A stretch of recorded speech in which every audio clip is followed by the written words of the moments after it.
It's not the first time that chocolates by Miss Witt have received awards, and this year it was her prune and Arminac chocolates that gained a silver. Two other creations, the espresso plus mulberry and lemon collaborations, were awarded bronze. A key to her success in gaining the silver was the raw chocolate that went in the mix.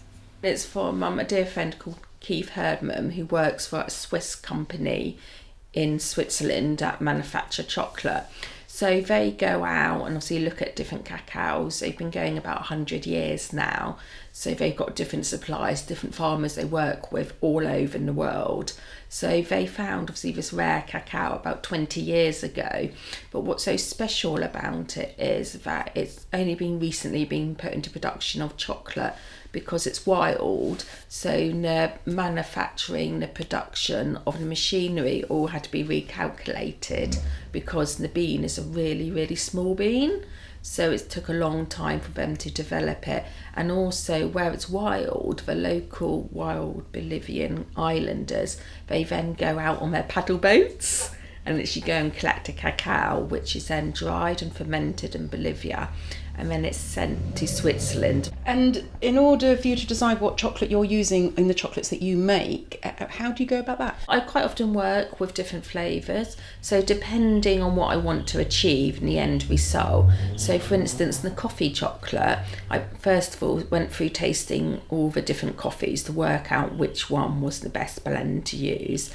And then I took the chocolate with me, so I pinpointed a couple of coffees that I thought I knew would work. So I was over at the coffee mongers in Lymington, and we had about 4 different types of confiture of dark chocolate. And then we just literally sat there drinking coffee, pairing it with the chocolate to see which one works best. So I decided that the Colombian dark chocolate worked best with their Narcuti coffee blend, which is from East Africa. So then I went about inventing the recipe. And while I was inventing the recipe, I was obviously trial and error. So I was working out different liquid amounts of espresso to chocolate to see which worked and came up with the best texture and flavour. Kerry has been a chocolatier for about 5 years. I trained as a pastry chef at Brockenhurst and Southampton College. Then I went to work for Alex Aiken when he had his Michelin star restaurant Le Poussin in Brockenhurst. Then I went to another local hotel restaurant, Splinters, and funny enough now they're actually my customers, the Captain's Club, so it's really nice. I've come full circle with them.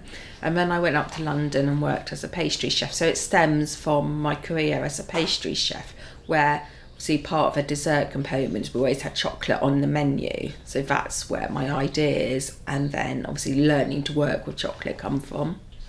Shan Robins, That's TV.